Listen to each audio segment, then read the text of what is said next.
നമസ്കാരം. നല്ല ടേസ്റ്റിയും ഹെൽത്തിയുമായ broccoli recipe video ആണിന്ന്. ലഞ്ചിനോ ഡിന്നറിനോ കഴിക്കാൻ പറ്റിയ വെയിറ്റ് ലോസ് ആഗ്രഹിക്കുന്നവർക്ക് പറ്റിയ വിഭവമാണിത്. ഇതിന് വേണ്ടി 250 ഗ്രാം ബ്രോക്കലിയാണ് ഞാനിവിടെ എടുത്തത്. ഇത് ചെറുതാക്കി കഷ്ണങ്ങളാക്കി മാറ്റിയിട്ടുണ്ട്. ബ്രോക്കലി വൃത്തിയാക്കാൻ വേണ്ടി ഒരു ബൗളിൽ വെള്ളം എടുത്തിട്ടുണ്ട്. ഇതിലേക്ക് ഉപ്പും കുറച്ച് മഞ്ഞൾപ്പൊടിയും ചേർത്ത് മിക്സ് ചെയ്യാം. ഇതിലേക്ക് ബ്രോക്കലി ചേർത്ത് 5 മിനിറ്റ് മുക്കി വെക്കാം.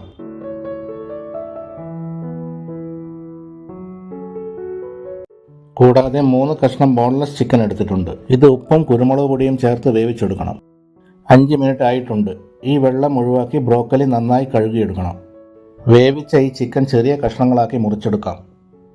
ഒരു പാനിൽ 1.5 ടേബിൾ സ്പൂൺ എണ്ണ ഒഴിക്കുക. ഇതിലേക്ക് 5 അല്ലി വെളുത്തുള്ളി നുറുക്കിയതും ചേർക്കാം. ചെറുതായി വഴറ്റാം.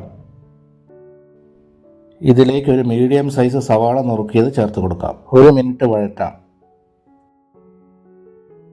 കൂടാതെ 2 ചെറിയ ക്യാരറ്റും, 1/2 കപ്പ് നുറുക്കിയ മഞ്ഞ കാപ്സിക്കവും, 1/2 കപ്പ് പച്ച കാപ്സിക്കവും ചേർക്കാം.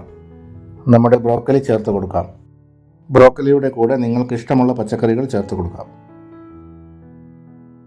എല്ലാം ഒന്ന് മിക്സ് ചെയ്യാം. ഇതടച്ച് വെച്ച് ചെറുതീയിൽ 5 മിനിറ്റ് വേവിച്ചെടുക്കും. കൂടുതൽ വേവിക്കേണ്ട ആവശ്യമില്ല.